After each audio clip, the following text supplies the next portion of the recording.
ਜੀ ਆਇਆਂ ਨੂੰ ਪਿਆਰੇ ਵਿਦਿਆਰਥੀਓ 8th class the science the book the chapter number 7 conservation of plants and animals ਉਸ ਦੀ ਐਕਸਰਸਾਈਜ਼ਸ ਨੂੰ ਕੰਟੀਨਿਊ ਕਰਦੇ ਹੋਏ ਆਓ ਇਸ ਵੀਡੀਓ ਵਿੱਚ ਜਿਹੜੀ ਰਿਮੇਨਿੰਗ ਕੁਐਸਚਨਸ ਨੇ ਐਕਸਰਸਾਈਜ਼ ਦੇ that is question number 4 to question number 11 ਉਹ ਇਸ ਵੀਡੀਓ ਵਿੱਚ ਕਰਾਂਗੇ ਤੇ ਇਸ ਵੀਡੀਓ ਦੇ ਨਾਲ ਐਕਸਰਸਾਈਜ਼ ਜਿਹੜੀ ਹੈ ਚੈਪਟਰ 7 ਦੀ ਉਹ ਖਤਮ ਹੋ ਜਾਏਗੀ। ਸੋ ਤੁਸੀਂ ਆਪਣੀ ਨੋਟਬੁੱਕ ਲੈ ਲਓ, ਪੈਨ ਲੈ ਲਓ, ਨਾਲੇ ਮੈਂ ਜਿਵੇਂ ਤੁਹਾਨੂੰ ਪਹਿਲੇ ਦੱਸਿਆ ਕਿ ਤੁਸੀਂ ਇਸੇ ਚੈਨਲ ਤੇ ਜਾ ਕੇ ਪਲੇਲਿਸਟ ਵਿੱਚ ਜਾ ਕੇ ਮੈਥਸ ਦੇ ਨੋਟਸ, ਮੈਥਸ ਦੇ ਸੋਲੂਸ਼ਨਸ ਅਤੇ ਮੈਥ ਟ੍ਰਿਕਸ ਵਰਗੀਆਂ ਜਿਹੜੀਆਂ ਸ਼ਾਰਟਕਟਸ ਨੇ ਉਹ ਵੀ ਐਕਸੈਸ ਕਰ ਸਕਦੇ ਹੋ। ਸੋ ਆਓ ਸ਼ੁਰੂ ਕਰੀਏ। What will happen if we go on cutting trees? ਜੇ ਅਸੀਂ ਕੀ ਹੋਏਗਾ ਜੇ ਅਸੀਂ ਪੇੜ ਕੱਟਦੇ ਜਾਈਏ। Part B, the habitat of an animal is disturbed. ਅਗਰ ਕਿਸੇ ਐਨੀਮਲ ਦਾ ਜਿਹੜਾ ਰਹਿਣ ਬਸੇਰਾ ਹੈ ਉਹਦੇ ਵਿੱਚ ਅਸੀਂ ਕੋਈ ਗੜਬੜ ਕਰੀਏ ਤੇ ਕੀ ਹੋਏਗਾ। The top layer of soil is exposed. ਅਗਰ ਮਿੱਟੀ ਦੀ ਉੱਪਰਲੀ ਪਰਤ ਜਿਹੜੀ ਹੈ ਉਹਨੂੰ ਅਸੀਂ ਮਤਲਬ ਕਿ ਐਕਸਪੋਜ਼ ਕਰ ਦਈਏ, ਮਤਲਬ ਕਿ ਉਹ ਤੋਂ ਰੁੱਖ ਵਗੈਰਾ ਹਟਾ ਦਈਏ, ਉਹ ਹਵਾ ਪਾਣੀ ਨੂੰ ਐਕਸਪੋਜ਼ਡ ਹੋ ਜਾਏ, ਠੀਕ ਹੈ। ਵਟ ਵਿਲ ਹੈਪਨ, ਕੀ ਹੋਏਗਾ। ਆਓ ਦੇਖੀਏ ਜਵਾਬ ਤਿਆਰ ਕਰੀਏ ਇਹਨਾਂ ਦੇ। Okay, part A, we go on cutting trees, what will happen, ठीक है। सो ਇਹਦਾ ਜਵਾਬ ਹੈ if we go on cutting trees, ਅਗਰ ਅਸੀਂ ਪੇੜ ਕੱਟਦੇ ਜਾਈਏ the fine ecological balance will be disturbed। ਜਿਹੜਾ ਬੜਾ ਹੀ ਇੱਕ ਨਾਜ਼ੁਕ ਸੰਤੁਲਨ ਹੈਗਾ ਈਕੋਲੋਜੀਕਲ ਦਾ, ਈਕੋਲੋਜੀ ਦਾ, ਉਹ ਡਿਸਟਰਬ ਹੋ ਜਾਏਗਾ। ਲੀਡਿੰਗ ਟੂ ਮੈਨੀ ਐਨੀਮਲ ਸਪੀਸ਼ੀਜ਼ ਬਿਕਮਿੰਗ ਇੰਡੇਂਜਰਡ। ਉਹਦੇ ਨਾਲ ਕੀ ਹੋਏਗਾ ਕਿ ਬੜੇ ਸਾਰੇ ਜਾਨਵਰ ਐਸੇ ਨੇ ਉਹਨਾਂ ਦੀ ਹੋਂਦ ਖਤਰੇ ਵਿੱਚ ਪੈ ਸਕਦੀ ਹੈ। Global warming will become verse. Global warming ਪਹਿਲੀ ਹੈਗੀ ਹੈ, ਹੋਰ ਜ਼ਿਆਦਾ ਵੱਧਦੀ ਜਾਏਗੀ, ਆਲਮੀ ਤਪਸ਼ ਵੱਧਦੀ ਜਾਏਗੀ, ਟੈਂਪਰੇਚਰ ਵੱਧਦਾ ਜਾਏਗਾ। ਕਾਜ਼ਿੰਗ ਅ ਰਾਈਜ਼ ਇਨ ਨੈਚੁਰਲ ਕੈਲੈਮਿਟੀਜ਼, ਜਿਹੜੇ ਕੁਦਰਤੀਆਂ ਆਫਤਾਂ ਨੇ, ਕੈਲੈਮਿਟੀ ਹੁੰਦੀ ਆਫਤ, ਲਾਈਕ ਫਲੱਡਸ, ਹੜ੍ਹ, ਡਰਾਊਟਸ, ਕਾਲ ਪੈ ਜਾਣਾ, ਸੋਕਾ ਪੈ ਜਾਣਾ, ਉਹਨਾਂ ਦੀ ਗਿਣਤੀ ਵੱਧ ਜਾਏਗੀ, ਉਹਨਾਂ ਦਾ ਅਮਾਊਂਟ ਵੱਧ ਜਾਏਗਾ। ਰੇਨਫਾਲ ਵਿਲ ਰਿਡਿਊਸ, ਮੀਂਹ ਘਟ ਜਾਏਗਾ। Because of the disruption of the natural water cycle, ਜੋ ਕੁਦਰਤੀ ਤੌਰ 'ਤੇ ਜੋ ਪਾਣੀ ਦਾ ਇੱਕ ਚੱਕਰ ਬਣਿਆ ਹੋਇਆ ਹੈ ਉਹ ਉਹਦੇ 'ਚ ਮਤਲਬ ਕਿ ਇੱਕ ਅੜਿੱਕਾ ਪੈ ਜਾਏਗਾ, ਠੀਕ ਹੈ। Fertility of soil will decrease, ਜੋ ਮਿੱਟੀ ਦੀ ਉਪਜਾਊ ਸ਼ਕਤੀ ਘਟ ਜਾਏਗੀ। ਏਅਰ ਪੋਲਿਊਸ਼ਨ ਵਿਲ ਐਗਰੇਵੇਟ, ਹਵਾ ਦਾ ਪ੍ਰਦੂਸ਼ਣ ਬਹੁਤ ਜ਼ਿਆਦਾ ਹੋਰ ਜ਼ਿਆਦਾ ਹੋ ਜਾਏਗਾ। ਕਾਜ਼ਿੰਗ ਸੀਰੀਅਸ ਹੈਲਥ ਇਸ਼ੂਜ਼, ਜਿਹਨਾਂ ਸਿਹਤ ਦੇ ਬੜੇ ਸਾਰੇ ਜਿਹੜੇ ਮਸਲੇ ਨੇ ਉਹ ਖੜੇ ਹੋ ਜਾਣਗੇ। We will not be able to get many products which we get from trees. ਅਤੇ ਜਿਹੜੇ ਪੇੜਾਂ ਤੋਂ ਸਾਨੂੰ ਬਹੁਤ ਸਾਰੀਆਂ ਚੀਜ਼ਾਂ ਮਿਲਦੀਆਂ ਨੇ, ਮੈਡੀਸਨਲ ਪਲਾਂਟਸ, ਗਮਸ, ਪੇਪਰ, ਫੈਬਰਿਕ, ਹੋਰ ਵੀ ਬੜਾ ਕੁਛ ਮਿਲਦਾ ਹੈਗਾ, ਉਹ ਸਾਨੂੰ ਫਿਰ ਮਿਲਣਾ ਬੰਦ ਹੋ ਜਾਏਗਾ if we go on cutting trees. ਆਓ ਅੱਗੇ ਚਲੀਏ। Part B, the habitat of an animal is disturbed. ਅਗਰ ਕਿਸੇ ਜਾਨਵਰ ਦਾ ਕੁਦਰਤੀ ਜੋ ਰਹਿਣ ਬਸੇਰਾ ਹੈ ਅਗਰ ਅਸੀਂ ਉਹ 'ਚ ਹਲਚਲ ਪਾਉਂਦੇ ਹਾਂ, ਗੜਬੜ ਕਰਦੇ ਹਾਂ, ਤੇ ਕੀ ਹੋਏਗਾ। An animal feels comfortable and happy. ਕੋਈ ਵੀ ਜਾਨਵਰ ਖੁਸ਼ ਅਤੇ ਆਰਾਮਦਾਇਕ ਮਹਿਸੂਸ ਕਰਦਾ ਹੈ in its own natural habitat. ਆਪਣਾ ਜੋ ਕੁਦਰਤ ਨੇ ਉਹਨੂੰ ਰਹਿਣ ਦਾ ਢੰਗ ਦਿੱਤਾ ਹੈ ਉਹਦੇ ਵਿੱਚ ਹੀ ਉਹ ਖੁਸ਼ ਮਹਿਸੂਸ ਕਰਦਾ ਹੈ। It can move around freely, ਉਹ ਆਪਣਾ ਆਰਾਮ ਨਾਲ ਤੁਰ ਫਿਰ ਸਕਦਾ ਹੈ ਬਿਨਾਂ ਕਿਸੇ ਡਰ ਤੋਂ। ਟੂ ਗਰੋ ਐਂਡ ਰਿਪਰੋਡਿਊਸ, ਵੱਧਦਾ ਫੁੱਲਦਾ ਹੈ ਅਤੇ ਮਲਟੀਪਲਾਈ ਕਰਦਾ ਹੈ, ਰਿਪਰੋਡਿਊਸ ਕਰਦਾ ਹੈ ਇਨ ਇਟਸ ਨੈਚੁਰਲ ਡਵੈਲਿੰਗ, ਜੋ ਕੁਦਰਤੀ ਰਹਿਣ ਬਸੇਰਾ ਉਹਦੇ ਵਿੱਚ। That provides it food and shelter, ਉਹਦੇ ਨਾਲ ਉਹਨੂੰ ਖਾਣਾ ਵੀ ਮਿਲਦਾ ਹੈ ਅਤੇ ਉਹਨੂੰ ਧੁੱਪ ਤੋਂ, ਮੀਂਹ ਤੋਂ, ਜੋ ਉਹਦਾ ਬਚਾਅ ਦਾ ਸਾਧਨ ਹੈਗਾ ਉਹਨੇ ਆਪਣੇ ਆਪ ਕੀਤਾ ਹੋਇਆ, ਜੋ ਕੁਦਰਤ ਨੇ ਉਹਨੂੰ ਸਮਝ ਬਖਸ਼ੀ ਉਹਦੇ ਹਿਸਾਬ ਨਾਲ ਉਹਨੂੰ ਫੂਡ ਸ਼ੈਲਟਰ ਵੀ ਮਿਲਦਾ ਹੈ। It also forms an important link in the food chain or chains of its habitat. ਉਹ ਆਪਣਾ ਜੋ ਹੈਬੀਟੈਟ ਹੈ ਉਹਦੇ ਵਿੱਚ ਉਹ ਇੱਕ ਜਿਹੜੀ ਫੂਡ ਚੇਨ ਹੈਗੀ ਹੈ ਜਾਂ ਫੂਡ ਚੇਨਸ ਹੈਗੀਆਂ ਉਹਦਾ ਇੱਕ ਬੜਾ ਇੰਪੋਰਟੈਂਟ ਲਿੰਕ ਹੈਗਾ, ਹਿੱਸਾ ਹੈਗਾ। ਦਸ ਦੀ ਫਾਈਨ ਈਕੋਲੋਜੀਕਲ ਬੈਲੈਂਸ ਇਜ਼ ਮੇਨਟੇਨਡ। ਇਹਦੇ ਨਾਲ ਕੀ ਉਹ ਜਿਹੜਾ ਵਾਤਾਵਰਨ, ਜਿਹੜਾ ਈਕੋਲੋਜੀਕਲ ਬੈਲੈਂਸ ਹੈ, ਹਵਾ ਦਾ, ਪਾਣੀ ਦਾ, ਮਿੱਟੀ ਦਾ, ਜੀਵ ਜੰਤੂਆਂ ਦਾ, ਤਾਪਮਾਨ ਦਾ, ਪੇੜਾਂ ਦਾ, ਸਾਰਿਆਂ ਦਾ ਇੱਕ ਜੋ ਸੰਤੁਲਨ ਬਣਿਆ ਆਪਸ ਵਿੱਚ ਉਹ ਬਿਲਕੁਲ ਠੀਕ ਠਾਕ ਚੱਲਦਾ ਹੈ। If the Habitat is disturbed, ਜਦੋਂ ਡਿਸਟਰਬ ਕੀਤਾ ਜਾਂਦਾ ਹੈ, ਨਾਟ ਓਨਲੀ ਦੈਟ ਐਨੀਮਲ, ਉਹ ਸਿਰਫ ਜਾਨਵਰ ਹੀ ਨਹੀਂ, but all the other interlinked components, ਉਸ ਜਾਨਵਰ ਨਾਲ ਜੁੜੇ ਸਾਰੇ ਹੋਰ ਜਿਹੜੇ ਇੱਕ ਦੂਜੇ ਨਾਲ ਜੁੜੇ ਹੋਏ ਕੰਪੋਨੈਂਟ ਪੁਰਜੇ ਨੇ, ਚਾਹੇ ਹਵਾ ਹੈ, ਚਾਹੇ ਪਾਣੀ ਹੈ, ਚਾਹੇ ਮਿੱਟੀ ਹੈ, ਚਾਹੇ ਪੌਦੇ ਨੇ ਜਾਂ ਦੂਜੇ ਜਾਨਵਰ ਨੇ, of the ecosystem are disturbed. So ਸਾਰਾ ਜਿਹੜਾ ਸਿਸਟਮ ਹੈਗਾ ਉਹ ਬਿਲਕੁਲ ਗੜਬੜਾ ਜਾਂਦਾ ਹੈ, ਹਰ ਚੀਜ਼ ਖਰਾਬ ਹੋ ਜਾਂਦੀ। ਸੋ ਇਸ ਕਰਕੇ ਸਾਨੂੰ ਜਾਨਵਰਾਂ ਦੇ ਜੋ ਨੈਚੁਰਲ ਹੈਬੀਟੈਟ ਨੇ ਉਹਦੇ ਨਾਲ ਛੇੜਖਾਨੀ ਨਹੀਂ ਕਰਨੀ ਚਾਹੀਦੀ। ਸਾਨੂੰ ਇਹ ਵੀ ਨਹੀਂ ਸੋਚਣਾ ਚਾਹੀਦਾ ਵੀ ਅਸੀਂ ਇਹ ਜਾਨਵਰ ਦੀ ਮਦਦ ਕਰ ਰਹੇ ਹਾਂ। ਕਈ ਬੰਦੇ ਕਹਿੰਦੇ ਚਲੋ ਇਹ ਜਾਨਵਰ ਨੂੰ ਚੱਕ ਕੇ ਇੱਥੇ ਰੱਖ ਦਿੰਦੇ ਹਾਂ, ਇਹਦੇ ਆਂਡੇ ਇੱਥੇ ਖਰਾਬ ਹੋ ਜਾਣਗੇ, ਇੱਥੇ ਰੱਖ ਦਿੰਦੇ ਹਾਂ। ਇੱਦਾਂ ਕਦੀ ਵੀ ਨਹੀਂ ਕਰਨਾ ਚਾਹੀਦਾ। ਠੀਕ ਹੈ, ਆਓ ਅੱਗੇ ਚਲੀਏ। Part C, the ਟॉप layer of soil is exposed. ਮਤਲਬ ਕਿ ਜੋ ਮਿੱਟੀ ਦੀ ਉੱਪਰਲੀ ਪਰਤ ਹੈ, ਅਗਰ ਉਹਨੂੰ ਐਕਸਪੋਜ਼ ਕਰ ਦਿੱਤਾ ਜਾਵੇ, ਮਤਲਬ ਕਿ ਪਹਿਲਾਂ ਤੇ ਪੇੜਾਂ ਦੇ ਪਰਛਾਵੇਂ ਹੇਠ ਸੀ, ਪੇੜਾਂ ਦੀ ਜੜ੍ਹਾਂ ਨਾਲ ਬੰਨੀ ਹੋਈ ਸੀਗੀ। ਅਗਰ ਪੇੜ ਕੱਢ ਦਿੱਤੇ ਜਾਣ ਤੇ ਉਹ ਹਵਾ, ਮੀਂਹ, ਬੱਦਲ ਜੋ ਵੀ ਹੈ ਉਹਦੇ ਬਿਲਕੁਲ ਉਹ ਓਪਨ ਸਪਾਟ ਹੋ ਜਾਏਗੀ। ਤੇ ਵਟ ਵਿਲ ਹੈਪਨ? ਸੋ ਇਹਦਾ ਜਵਾਬ ਹੈ, if the top layer of soil is exposed by deforestation, मतलब कि deforestation means cutting of trees, there will be fewer trees to keep the soil bound. bound मैंने बन के रखना। बड़े घट रुख रह जाएंगे ਜਿਹੜੇ ਕਿ ਮਿੱਟੀ ਨੂੰ ਬੰਨ ਕੇ ਰੱਖਣਗੇ। ਫਿਰ ਕੀ ਹੋਏਗਾ? strong winds and heavy rainfall will cause the top layer to be blown, ਹਵਾ ਬਲੋ ਕਰਕੇ ਲੈ ਜਾਏਗੀ, and washed away, ਮੀਂਹ ਉਹਨੂੰ ਵਹਾ ਕੇ ਲੈ ਜਾਏਗਾ।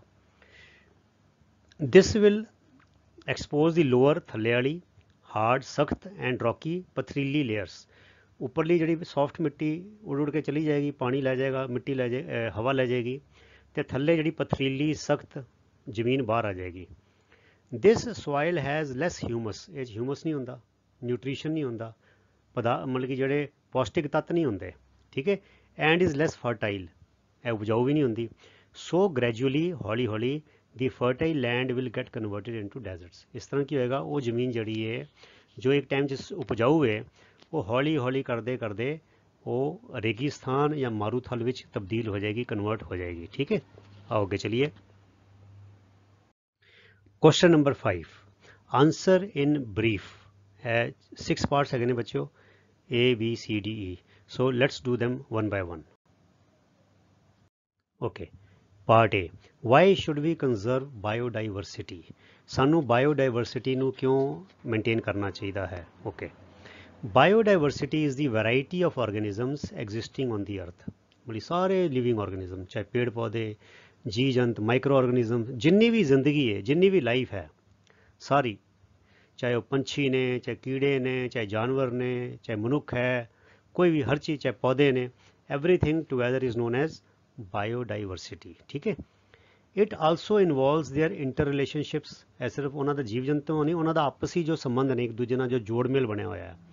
It also involves their interrelationships and their relationship with the environment. ਤੇ ਜੋ ਉਹਨਾਂ ਦਾ ਵਾਤਾਵਰਣ ਹੈ, ਹਵਾ ਹੈ, ਪਾਣੀ ਹੈ, ਤਾਪਮਾਨ ਹੈ, ਧੁੱਪ ਹੈ, ਮੀਂਹ ਹੈ, ਨਮੀ ਹੈ, ਉਹ ਜੋ ਵਾਤਾਵਰਣ ਨॉन ਲਿਵਿੰਗ ਥਿੰਗਸ ਹੈ, ਉਹਦੇ ਨਾਲ ਜੋ ਇਹਨਾਂ ਦਾ ਸੰਬੰਧ ਜੁੜਿਆ ਉਹ ਵੀ ਬਾਇਓਡਾਇਵਰਸਿਟੀ ਵਿੱਚ ਹੀ ਆ ਜਾਂਦਾ ਹੈ। ਫਿਰ ਕਹਿੰਦੇ we also form part of that biodiversity. ਅਸੀਂ ਮਨੁੱਖ ਜਿਹੜੇ ਹਾਂ, ਇਨਸਾਨ, ਅਸੀਂ ਵੀ ਉਸ ਬਾਇਓਡਾਇਵਰਸਿਟੀ ਦਾ ਹਿੱਸਾ ਹੈਗੇ ਹਾਂ।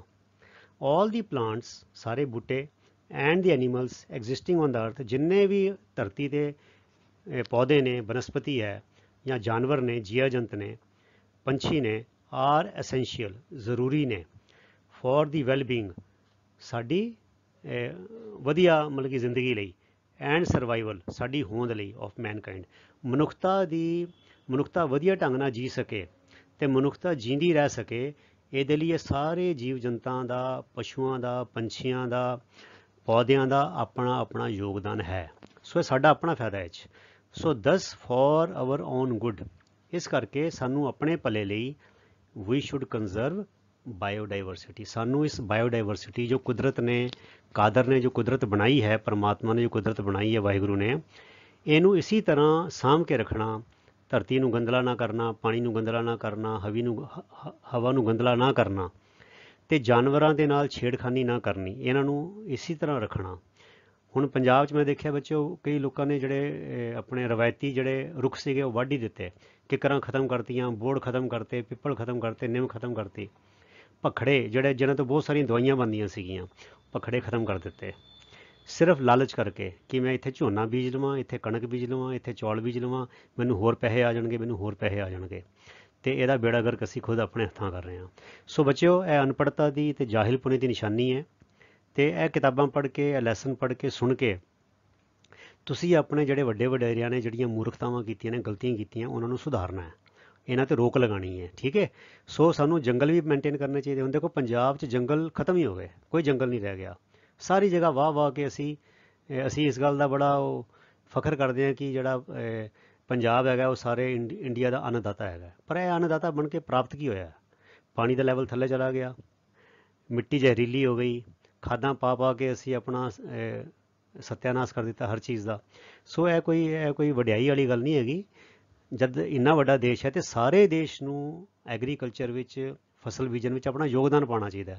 ਇਹ ਥੋੜ੍ਹੀ ਹੋਣਾ ਚਾਹੀਦਾ ਵੀ ਇਕੱਲਾ ਪੰਜਾਬ ਹੀ ਸਾਰੇ ਦੇਸ਼ ਵਾਸਤੇ ਚਾਵਲ ਜਾਂ ਮਤਲਬ ਕਣਕ ਜਾਂ ਜੋ ਪੈਦਾ ਕਰਦਾ ਰਹੇ। ਤੇ ਪਰ ਇਹਦਾ ਹੋਇਆ ਕੀ? ਇਹਨਾਂ ਪੰਜਾਬ ਦੀ ਤਬਾਹੀ ਹੋ ਗਈ ਹੈ। ਪੰਜਾਬ ਰੇਗਿਸਤਾਨ ਬਣੀ ਜਾ ਰਿਹਾ ਤੇ ਪੰਜਾਬ ਦੇ ਜਿਹੜੇ ਜੰਗਲ ਹੈਗਾ ਸੀ, ਨੈਚੁਰਲ ਜਿਹੜਾ ਹੈਬੀਟੇਟ ਸੀ, ਉਹ ਸਾਰੇ ਅਸੀਂ ਤਬਾਹ ਕਰ ਦਿੱਤੇ ਨੇ। ਸੋ ਇਸ ਕਰਕੇ ਇਹ ਇਸ ਫੂਕ ਵਿੱਚ ਨਹੀਂ ਆਉਣਾ ਚਾਹੀਦਾ ਕਿ ਪੰਜਾਬ ਜਿਹੜਾ ਹੈ ਉਹ ਸਾਰੇ ਹਿੰਦੁਸਤਾਨ ਦਾ ਅੰਨਦਾਤਾ ਹੈ। ਇਹ ਅੰਨਦਾਤਾ ਮਤਲਬ ਕਿ ਬਣ ਕੇ ਕੋਈ ਫਾਇਦਾ ਨਹੀਂ ਹੈਗਾ। ਇਹ 'ਚ ਆਪਣਾ ਹੀ ਸਾਡਾ ਨੁਕਸਾਨ ਹੈਗਾ। ਸੋ ਸਾਨੂੰ ਸਬਰ, ਸੰਤੋਖ ਤੇ ਸਾਦੇ ਜੀਵਨ ਦੀ ਜ਼ਿੰਦਗੀ ਜੀਣੀ ਚਾਹੀਦੀ ਹੈ ਤੇ ਆਪਣੀ ਬਾਇਓਡਾਇਵਰਸਿਟੀ ਜਿਹੜੀ ਹੈ, ਜਿਸ ਵੀ ਇਲਾਕੇ 'ਚ ਅਸੀਂ ਰਹਿੰਦੇ ਹਾਂ, ਉਹਨੂੰ ਮੇਨਟੇਨ ਕਰਕੇ ਰੱਖਣਾ ਚਾਹੀਦਾ ਹੈ। ਤੇ ਇਹਦਾ ਇੱਕੋ ਹੀ ਬੱਚਿਓ ਹੱਲ ਹੈ, ਮਨ ਹਾਲੀ ਕਿਰਸਾਨੀ ਕਰਨੀ, ਸ਼ਰਮ ਪਾਣੀ ਤਨ ਖੇਤ, ਨਾਮ ਬੀਜ ਸੰਤੋਖ ਸੁਹਾਗਾ, ਰੱਖ ਗਰੀਬੀ ਵੇਸ। ਗਰੀਬੀ ਵੇਸ ਹੋਣੀ ਸਾਦਾ ਜੀਵਨ। ਜਦੋਂ ਅਸੀਂ ਸਾਦਾ ਖਾਵਾਂਗੇ, ਸਾਦਾ ਪਾਵਾਂਗੇ, ਸਾਦਾ ਰਵਾਂਗੇ, ਤਾਂ ਹੀ ਸਾਡਾ ਵਾਤਾਵਰਣ, ਬਾਇਓਡਾਇਵਰਸਿਟੀ ਵਧੀਆ ਰਹਿ ਸਕਦੀ ਹੈ। ਇਹ ਫੁਕਰੇਪਨ 'ਚ ਰਹਿ ਕੇ, ਦਿਖਾਵੇ ਕਰਕੇ ਜਾਂ ਅਮੀਰੀ ਦਰਸ਼ਾ ਕੇ ਕਦੀ ਵੀ ਬਾਇਓਡਾਇਵਰਸਿਟੀ ਜਿਹੜੀ ਹੈ ਮੇਨਟੇਨ ਨਹੀਂ ਰੱਖੀ ਜਾ ਸਕਦੀ ਹੈ। ਪੱਕੀ ਗੱਲ ਹੈ। ਆਓ ਅੱਗੇ ਚਲੀਏ। Okay, part B.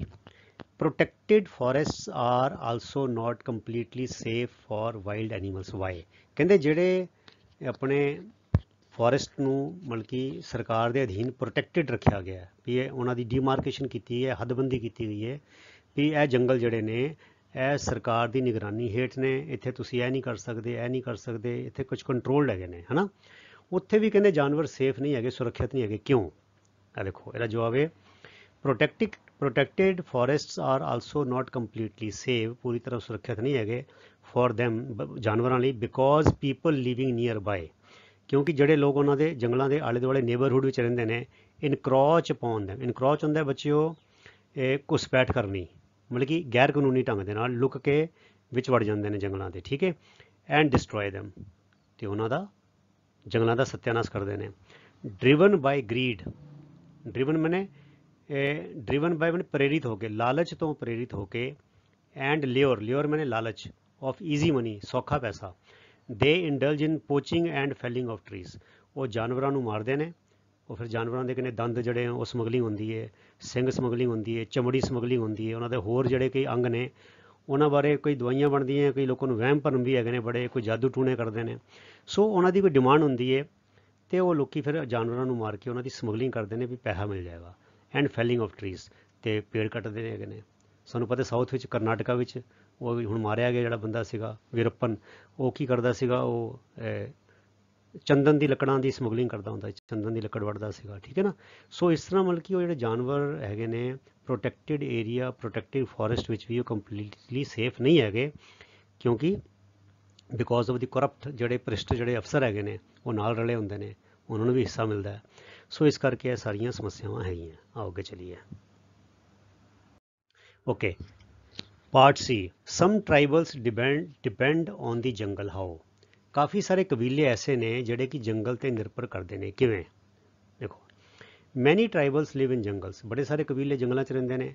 And there life is totally dependent on the ਜੰਗਲ ਦੇ ਲਿਵ ਇਨ। ਅਤੇ ਉਹਨਾਂ ਦਾ ਜੋ ਟਰਾਈਬਲ ਜਿਹੜਾ ਕਬੀਲਾ ਜਿਹੜੇ ਜੰਗਲ ਵਿੱਚ ਰਹਿੰਦਾ ਹੈ, ਉਹਦੀ ਪੂਰੀ ਜ਼ਿੰਦਗੀ ਉਸ ਜੰਗਲ ਦੇ ਉੱਤੇ ਹੀ ਨਿਰਭਰ ਕਰਦੀ ਹੈ। ਕਿਵੇਂ? ਦੇ ਡਿਪੈਂਡ ਔਨ ਦਾ ਜੰਗਲ ਫॉर ਫਾਇਰਵੁੱਡ। ਹੁਣ ਜੇ ਉਹਨੇ ਕੋਈ ਰੋਟੀ ਪਕਾਉਣੀ ਹੈ, ਉੱਥੇ ਤਾਂ ਗੈਸ ਸਿਲੰਡਰ ਨਹੀਂ ਜਾਂਦਾ, ਨਾ ਕੋਈ ਪਾਈਪਲਾਈਨ ਹੈਗੀ ਹੈ ਨਾ, ਅਤੇ ਉੱਥੇ ਤਾਂ ਉਹਨੇ ਲੱਕੜ ਬਾਲਣੀ ਹੈ, ਫਾਇਰਵੁੱਡ। ਫੂਡ, ਉਹਨੇ ਖਾਣਾ ਪੀਣਾ ਵੀ ਉੱਥੇ ਹੀ ਖਾਣਾ ਹੈ, ਚਾਹੇ ਪੱਤੇ ਨੇ, ਚਾਹੇ ਸਬਜ਼ੀਆਂ ਨੇ, ਕੋਈ ਫਲ ਫਰੂਟ ਹੈ, ਉੱਥੇ ਤਾਂ ਕੋਈ ਸਟੋਰ ਨਹੀਂ ਹੈਗੇ, ਹੈ ਨਾ। ਸ਼ੈਲਟਰ, ਉਹਨੇ ਜੋ ਆਪਣਾ ਘਾਸ ਫੂਸ ਦੇ ਨਾਲ ਜਿਹੜੀ ਝੁੱਗੀ ਝੌਂਪੜੀ ਬਣਾਈ ਹੈ। ਗ੍ਰੇਜ਼ਿੰਗ ਦੇਅਰ ਲਾਈਫ ਸਟਾਕ, ਜਿਹੜੇ ਉਹਨੇ ਬੱਕਰੀਆਂ, ਗਾਂ, ਮੱਝਾਂ ਰੱਖੀਆਂ, ਉਹ ਪਸ਼ੂਆਂ ਨੇ ਉੱਥੇ ਹੀ ਆਪਣਾ ਉਹਨਾਂ ਨੇ ਚਰਨਾ ਵੀ ਹੈ, ਬੂਟੇ ਮਲੀ ਘਾਹ ਖਾਣੀ ਹੈ, ਬੂਟੇ ਖਾਣੇ ਨੇ। And medicinal plants and herbs, ਅਤੇ ਜੜੀ ਬੂਟੀਆਂ ਜਾਂ ਦਵਾਈਆਂ ਵਾਲੇ ਜਿਹੜੇ ਬੂਟੇ ਨੇ ਉਹ ਵੀ ਉੱਥੇ ਲੈਣੇ ਨੇ। ਉੱਥੇ ਤਾਂ ਕੋਈ ਡਾਕਟਰ ਹਸਪਤਾਲ ਨਹੀਂ ਹੈਗੇ, ਉਹਨਾਂ ਨੂੰ ਕੋਈ ਸੱਟ ਫੇਟ ਲੱਗ ਜਾਂਦੀ, ਕੋਈ ਬੁਖਾਰ ਹੋ ਜਾਂਦਾ ਹੈ ਤੇ ਉਹ ਟ੍ਰਾਈਬਲਸ ਨੂੰ ਕਾਫੀ ਨੌਲੇਜ ਹੁੰਦੀ ਹੈ ਜੰਗਲ ਦੇ ਬੂਟਿਆਂ ਦੀ। तो फिर की करते हैं जंगल के बूटियां ਵਿੱਚ कोई जड़ी बूटियां लैके ਉਹਨੂੰ ਉਬਾਲ ਕੇ ਜਾਂ ਉਹਦਾ ਪੇਸਟ ਬਣਾ ਕੇ ਉਹ ਜ਼ਖਮ ਤੇ ਲਗਾਉਂਦੇ ਨੇ ਜਾਂ ਉਹਦਾ ਕਾੜਾ ਬਣਾ ਕੇ ਪੀਂਦੇ ਨੇ। ਸੋ ਇਸ ਕਰਕੇ ਬੱਚੇ ਜਿਹੜੇ ਟ੍ਰਾਈਬਲਸ ਨੇ their life is totally dependent on ਜੰਗਲ। ਹੋ ਰਿਹਾ ਇਸ ਢੰਗ ਦੇ ਨਾਲ ਹੈ। ਠੀਕ ਹੈ, ਆਓ ਅੱਗੇ ਚਲੀਏ। Okay, part D, what are the causes and consequences of deforestation.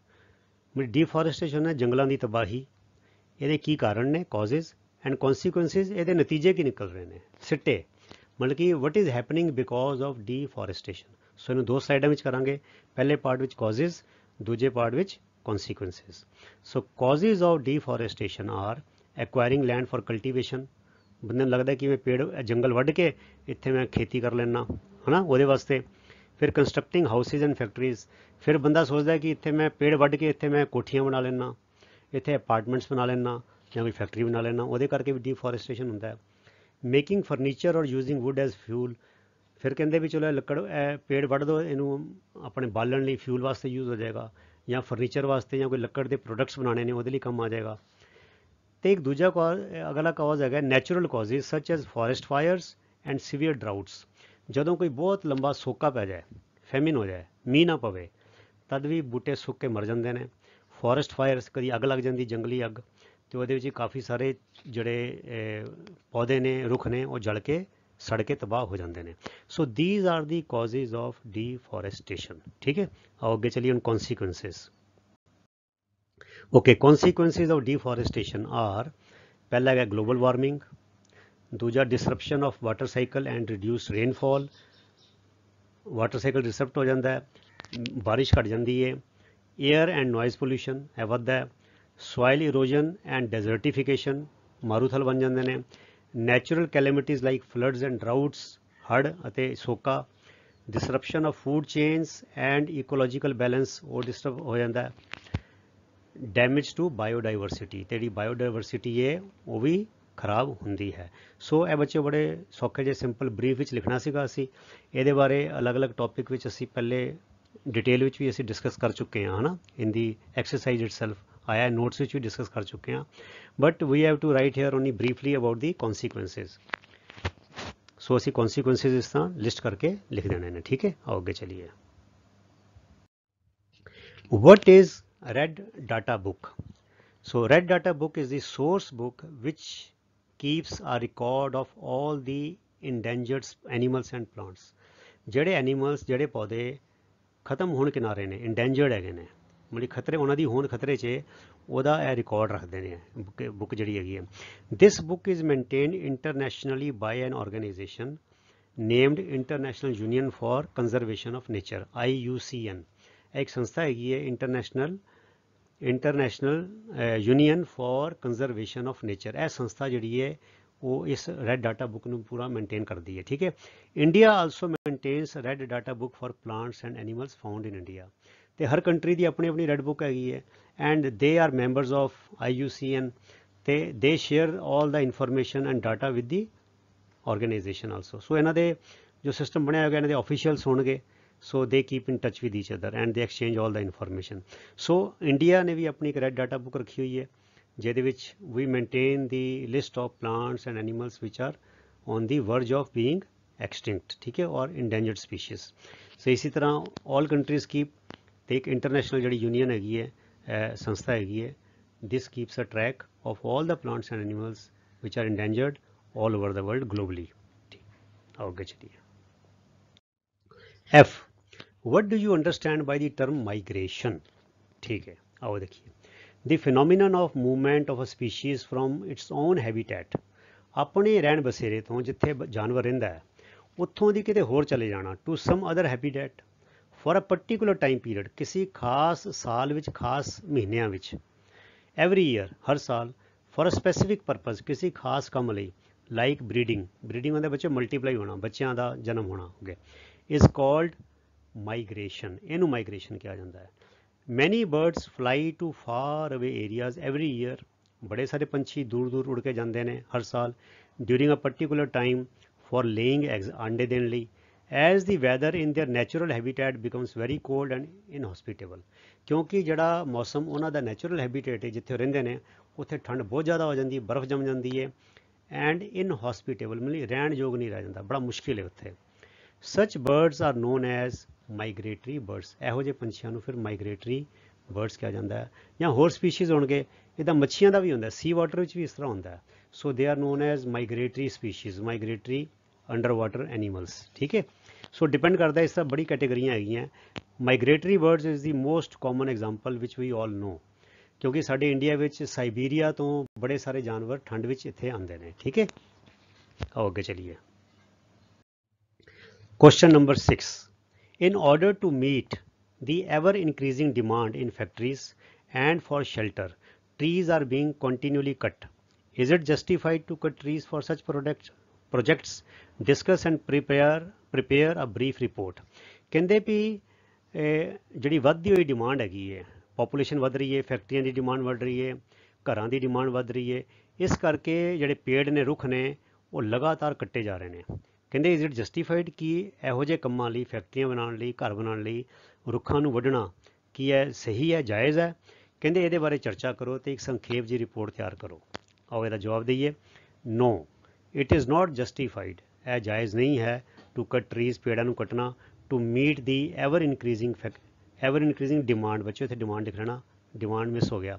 Ever increasing demand in factories and for shelter, because ਕਿਉਂ the harmful effects of cutting trees, ਜਿਹੜੇ ਪੇੜ ਕੱਟਣ ਦੇ ਨੁਕਸਾਨ ਨੇ, ਦੇ ਫਾਰ ਆਊਟ ਵੇ, ਉਹਦਾ ਅਮਾਊਂਟ, ਉਹਦੀ ਗਿਣਤੀ, ਉਹਦੀ ਕੀਮਤ ਬਹੁਤ ਜ਼ਿਆਦਾ ਹੈ। For out way the benefits of ਸੱਚ ਪ੍ਰੋਜੈਕਟਸ। ਕਹਿੰਦੇ ਜੋ ਫੈਕਟਰੀ ਬਣਾ ਕੇ ਜਾਂ ਘਰ ਬਣਾ ਕੇ ਜੇ ਸਾਨੂੰ 1 ਪੈਸੇ ਦਾ ਫਾਇਦਾ ਹੁੰਦਾ ਹੈ, ਅਤੇ ਉਹਦੇ ਬਦਲੇ ਪੇੜ ਕੱਟ ਕੇ ਸਾਨੂੰ 100 ਪੈਸੇ ਦਾ ਨੁਕਸਾਨ ਹੁੰਦਾ ਹੈ। ਇਟ ਮੀਨਸ ਫਾਰ ਆਊਟ ਵੇ, ਜੋ ਨੁਕਸਾਨ ਹੈ ਉਹ ਲਾਭ ਨਾਲੋਂ ਕਿਤੇ ਜ਼ਿਆਦਾ ਹੈ। ਇਸ ਕਰਕੇ ਪੇੜਾਂ ਨੂੰ ਕੱਟਣਾ ਜਾਇਜ਼ ਨਹੀਂ। ਠੀਕ ਹੈ, cutting of trees leads to global warming, air pollution, reduced rainfall, soil erosion, desertification, floods, droughts, damage to biodiversity, disturbance of ecological balance and many health issues। ਦੇਖੋ ਕਿੰਨੇ ਨੁਕਸਾਨ ਨੇ ਬੱਚਿਓ। ਠੀਕ ਹੈ, ਕਹਿੰਦੇ ਬਟ ਹਾਊਐਵਰ ਇਫ, ਇੱਥੇ ਬੱਚੇ ਵੀ ਆਉਣਾ ਸੀ, ਮਾਫ ਕਰਨਾ, ਜਲਦਬਾਜ਼ੀ 'ਚ ਗਲਤੀਆਂ ਹੋ ਗਈਆਂ ਮੇਰੇ ਕੋਲੋਂ। ਇਫ ਵੀ ਐਕਟ, ਇੱਥੇ ਵੀ ਆਏਗਾ। ਇਫ ਵੀ ਐਕਟ ਵਾਈਜ਼ਲੀ, ਅਗਰ ਅਸੀਂ ਸਿਆਣਪ ਨਾਲ ਕੰਮ ਲਈਏ, ਸੋਚ ਵਿਚਾਰ ਕੇ, ਜਲਦਬਾਜ਼ੀ ਨਾ ਕਰੀਏ, ਐਂਡ ਅਵੋਇਡ ਰੈਕਲੈਸਨੈਸ ਹੁੰਦੀ ਬੱਚਿਓ ਲਾਪਰਵਾਹੀ, ਕਾਲੀ, ਜਲਦਬਾਜ਼ੀ। ਜੇ ਅਸੀਂ ਜਲਦਬਾਜ਼ੀ ਤੋਂ ਬਚੀਏ ਅਤੇ ਐਕਟ ਵਾਈਜ਼ਲੀ, ਸੋਚ ਵਿਚਾਰ ਕੇ ਕੰਮ ਕਰੀਏ, then we can develop these projects along with carrying out reforestation. ਅਤੇ ਫਿਰ ਅਸੀਂ ਕੀ ਕਰ ਸਕਦੇ ਹਾਂ, ਅਸੀਂ ਇਹ ਪ੍ਰੋਜੈਕਟਸ ਨੂੰ ਵੀ ਕਰ ਸਕਦੇ ਹਾਂ, ਪਰ ਨਾਲ ਦੇ ਨਾਲ ਸਾਨੂੰ ਚਾਹੀਦਾ ਕਿ ਅਸੀਂ ਰੀਫੋਰੈਸਟੇਸ਼ਨ ਵੀ ਕਰੀਏ। ਜਿਹੜੇ ਰੁੱਖ ਵੱਢੇ ਜਾ ਰਹੇ ਨੇ ਉਹਦੀ ਟੱਕਰ 'ਤੇ, ਉਹਦੇ ਪੈਰਲਲ ਨਾਲ ਦੇ ਸਾਨੂੰ ਪੇੜ ਵੀ ਉਗਾਉਣੇ ਚਾਹੀਦੇ ਨੇ। ਪਰ ਇਹ ਪਹਿਲੇ ਐਡਵਾਂਸਮੈਂਟ ਹੋਏਗੀ। ਜਿਵੇਂ ਅੱਜ ਪੇੜ ਉਗਾਵਾਂਗਾ ਅਤੇ ਫਿਰ ਉਹਦੇ ਬਦਲੇ ਪੇੜ ਮੈਂ 10 ਸਾਲ ਬਾਅਦ ਕੱਟ ਸਕਦਾ, ਕਿਉਂਕਿ ਪੇੜ ਵੱਡਾ ਹੋਣ ਨੂੰ ਵੀ ਟਾਈਮ ਲੱਗੇਗਾ। ਇਹ ਨਹੀਂ ਕਿ ਅੱਜ ਪੇੜ ਵੱਢਤਾ ਅਤੇ ਅੱਜ ਉਗਦਾ, ਇੱਦਾਂ ਨਹੀਂ। ਠੀਕ ਹੈ ਨਾ। ਸੋ ਵੀ must carry out the ਰੀਫੋਰੈਸਟੇਸ਼ਨ also simultaneously. ਅਤੇ ਦੂਜੀ ਗੱਲ ਇਹ ਫੈਸਲੇ ਰਲ ਮਿਲ ਕੇ ਲੈਣੇ ਚਾਹੀਦੇ ਨੇ। ਇਹਦੇ ਵਿੱਚ ਬੜੇ ਸਾਰੇ ਕਰਪਟ ਪੋਲੀਟੀਸ਼ੀਅਨਸ ਅਤੇ ਲਾਲਚੀ ਇੰਡਸਟਰੀਅਲਿਸਟ ਹੁੰਦੇ ਨੇ, ਜਿਨ੍ਹਾਂ ਨੂੰ ਸਿਰਫ ਪੈਸੇ ਨਾਲ ਮਤਲਬ ਹੈ। ਉਹਨਾਂ ਨੂੰ ਏਅਰ ਪੋਲਿਊਸ਼ਨ ਨਾਲ, ਗਲੋਬਲ ਵਾਰਮਿੰਗ ਨਾਲ ਜਾਂ ਕਿਸੇ ਨਾਲ ਕੋਈ ਮਤਲਬ ਨਹੀਂ ਹੈਗਾ। ਠੀਕ ਹੈ ਨਾ। ਉਹਨਾਂ ਨੂੰ ਨੇਚਰ ਨਾਲ ਪਿਆਰ ਨਹੀਂ ਹੈਗਾ, ਉਹਨਾਂ ਨੂੰ ਸਿਰਫ ਡਾਲਰਸ ਨਾਲ, ਪੈਸੇ ਨਾਲ ਪਿਆਰ ਹੈਗਾ, ਸੋਨੇ ਨਾਲ ਪਿਆਰ ਹੈਗਾ। ਸੋ ਇਸ ਕਰਕੇ ਜਿਹੜਾ ਸੁਸਾਇਟੀ ਹੈ ਉਹਨੂੰ ਵੀ ਜਾਗਰੂਕ ਹੋਣਾ ਚਾਹੀਦਾ ਹੈ ਅਤੇ ਸਰਕਾਰ 'ਤੇ ਪ੍ਰੈਸ਼ਰ ਪਾਉਣਾ ਚਾਹੀਦਾ ਹੈ ਕਿ ਇਹ ਗ੍ਰੀਨ ਬੈਲਟ ਨੂੰ ਡਿਸਟਰੋਏ ਨਾ ਕੀਤਾ ਜਾਏ, ਪੇੜ ਨਾ ਕੱਟੇ ਜਾਣ। ਠੀਕ ਹੈ ਬੱਚਿਓ।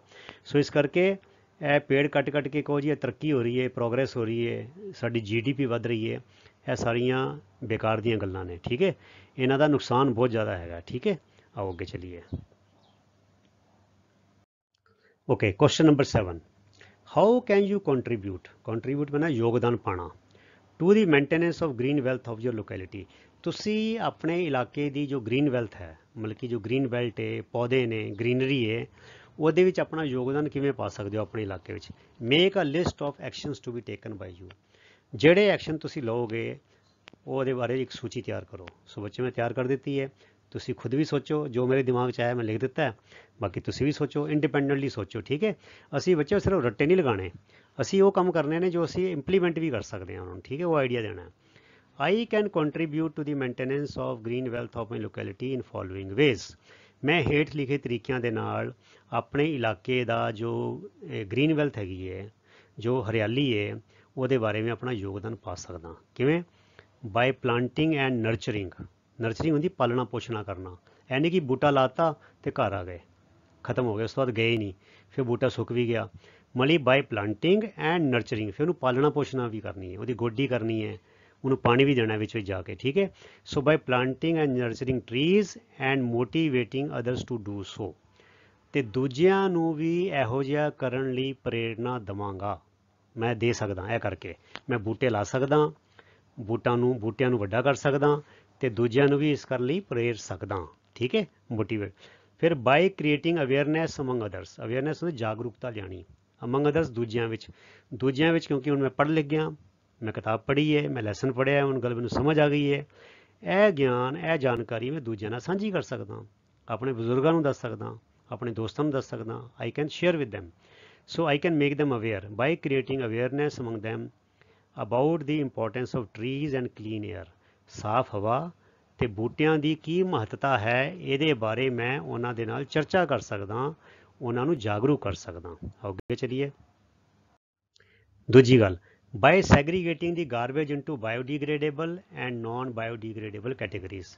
ਮੈਂ ਆਪਣੇ ਘਰ ਦਾ ਜਿਹੜਾ ਕਚਰਾ ਹੈ ਉਹਨੂੰ ਮੈਂ 2 ਹਿੱਸਿਆਂ ਵਿੱਚ ਵੰਡ ਸਕਦਾ, ਬਲਕਿ 3 ਹਿੱਸਿਆਂ ਵਿੱਚ। ਬਾਇਓਡੀਗ੍ਰੇਡੇਬਲ ਜਿਹੜੇ ਘੁਲ ਮਿਲ ਕੇ ਧੁੱਪ ਨਾਲ ਪਾਣੀ ਨਾਲ ਮਿੱਟੀ ਦਾ ਹਿੱਸਾ ਬਣ ਜਾਂਦੇ ਨੇ, ਜੂਠੀਆਂ ਸਬਜ਼ੀਆਂ ਦੇ ਛਿਲਕੇ, ਫਰੂਟ ਦੇ ਛਿਲਕੇ, ਹੈ ਨਾ, ਕਾਗਜ਼ ਹੋ ਗਏ, ਇਹ ਚੀਜ਼ਾਂ ਜਿਹੜੀਆਂ ਨੇ ਇਹ ਹੋ ਗਈਆਂ ਬਾਇਓਡੀਗ੍ਰੇਡੇਬਲ, ਇਹਨੂੰ ਮੈਂ ਅਲੱਗ ਰੱਖਾਂਗਾ। ਅਤੇ ਨੋਨ ਬਾਇਓਡੀਗ੍ਰੇਡੇਬਲ ਹੋ ਗਿਆ, ਪਲਾਸਟਿਕ ਹੋ ਗਿਆ, ਪਲਾਸਟਿਕ ਦੇ ਲਿਫਾਫੇ ਹੋ ਗਏ, ਪਲਾਸਟਿਕ ਦੀ ਪੈਕਿੰਗ ਹੋ ਗਈ, ਇਹਨੂੰ ਮੈਂ ਅਲੱਗ ਰੱਖਾਂਗਾ। ਇਹਨੂੰ ਮੈਂ ਕਬਾੜੀ ਵਾਲੇ ਨੂੰ ਦੇਵਾਂਗਾ ਰੀਸਾਈਕਲਿੰਗ ਵਾਸਤੇ, ਅਤੇ ਇਹਦੀ ਮੈਂ ਕੰਪੋਸਟ ਬਣਾ ਕੇ ਮੈਂ ਮਿੱਟੀ ਵਾਲੀ ਥਾਂ 'ਤੇ ਪਾ ਦੇਵਾਂਗਾ। ਮੈਂ ਦੋਨਾਂ ਨੂੰ ਗਾਰਬੇਜ ਨੂੰ ਅਲੱਗ-ਅਲੱਗ ਰੱਖਾਂਗਾ, ਕਿਉਂਕਿ ਜਿਹੜੇ ਪਲਾਸਟਿਕ ਮਿੱਟੀ ਵਿੱਚ ਜਾਂਦਾ ਹੈ, ਗਾਰਬੇਜ ਵਿੱਚ ਜਾਂਦਾ ਹੈ, ਉਹਦੇ ਨਾਲ ਵਾਤਾਵਰਨ ਦੂਸ਼ਿਤ ਹੁੰਦਾ ਹੈ, ਉਹਦੇ ਨਾਲ ਮਿੱਟੀ ਖਰਾਬ ਹੁੰਦੀ ਹੈ। ਸੋ ਇੱਕ ਮੈਂ ਇਹ ਯੋਗਦਾਨ ਵੀ ਪਾ ਸਕਦਾ। ਫਿਰ by recycling waste paper and using products made from recycled papers. ਅਤੇ ਮੈਂ ਇਹ ਵੀ ਕਰ ਸਕਦਾ ਕਿ ਮੈਂ ਪੇਪਰ ਨੂੰ ਰੱਦੀ 'ਚ ਇੱਦਾਂ ਹੀ ਨਾ ਸਿੱਟ ਦੇਵਾਂ। ਮੈਂ ਜਿੰਨਾ ਵੀ ਪੇਪਰ ਖਰਾਬ ਹੁੰਦਾ ਹੈ ਅਖਬਾਰ ਦਾ, ਕਾਗਜ਼ਾਂ ਦਾ, ਉਹਨਾਂ ਨੂੰ ਮੈਂ ਇੱਕ ਡੱਬੇ ਵਿੱਚ ਤਹਿ ਲਾ ਕੇ ਆਰਾਮ ਨਾਲ ਰੱਖਾਂ, ਅਤੇ ਜਦੋਂ ਇਕੱਠਾ ਸਾਰਾ ਹੋ ਜਾਏ ਮੈਂ ਕਬਾੜੀ ਵਾਲੇ ਨੂੰ ਵੇਚ ਦੇਵਾਂ। ਇਹਦੇ ਨਾਲ ਕੀ ਹੋ ਗਿਆ, ਉਹ ਪੇਪਰ ਰੀਸਾਈਕਲ ਹੋ ਜਾਏਗਾ, ਠੀਕ ਹੈ। ਉਹ ਜਿਹੜਾ ਕਬਾੜੀ ਵਾਲਾ ਉਹਦੀ ਰੋਜੀ ਰੋਟੀ ਦਾ ਵੀ ਸਾਧਨ ਹੋ ਜਾਏਗਾ, ਉਹ ਪੇਪਰ ਵੇਸਟ ਵੀ ਨਹੀਂ ਜਾਏਗਾ, ਹੈ ਨਾ।